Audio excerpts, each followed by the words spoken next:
Hi everybody, welcome inside the CrossFit Update Studios. I'm Sean Woodland with Tommy Marquez, breaking down 10 things to watch for 2018, and for the third straight year, you've dug around and found some of the best storylines that we should be following as we get into the upcoming season.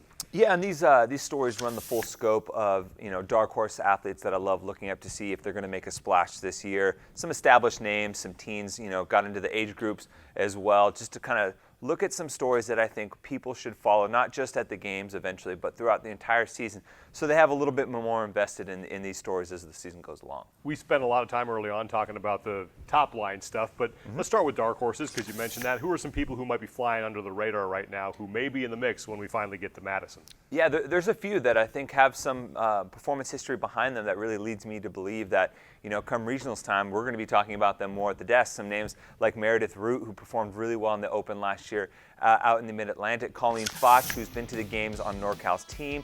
Alexander Caron, who's a young French-Canadian out of Canada East, who has showed some steady improvement and I think is on the verge of breaking through there in the East Regional this year as well. Something new for this article that you've put together is that you actually looked outside just the individual divisions, and there is a really good storyline that is developing in the teenager division that people should definitely be watching. Yeah, I think what could be two of the best teenagers that could go down as two of the best to ever do it in this division, and Kayla Stefano and Haley Adams.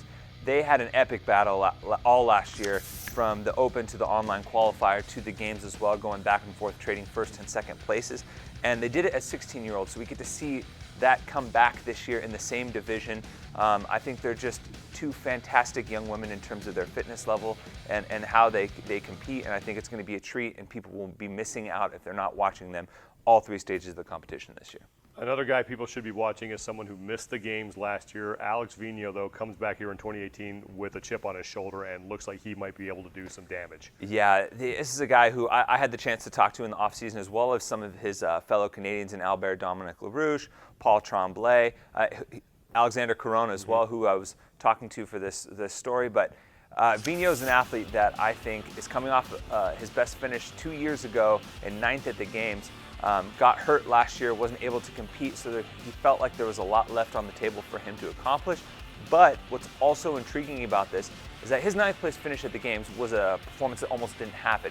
He had to get into the games based off of a tiebreaker at regionals. He barely squeaked in, so I think that just adds to the intrigue of his story coming into this season. And the one little fact I love about Alex Vigneault is when Matt Fraser won his first CrossFit Games in 2016, only one other guy was on top of the overall leaderboard at any point in that competition, and it was Alex Vigneault. If you are not watching this on games.crossfit.com, head to the game site and you can check out Tommy's entire article for a lot more detail on the top 10 stories that you should be watching for 2018. While you're there, register for the 2018 Reebok CrossFit Games Open, and then when you're done with all that, head to your local app store and download the 2018 Reebok CrossFit Games app. You guys are going to love that. It's going to keep you updated on everything that's going on in the 2018 Reebok CrossFit Games season. For Tommy Marquez, I'm Sean Woodland. We'll see you next time.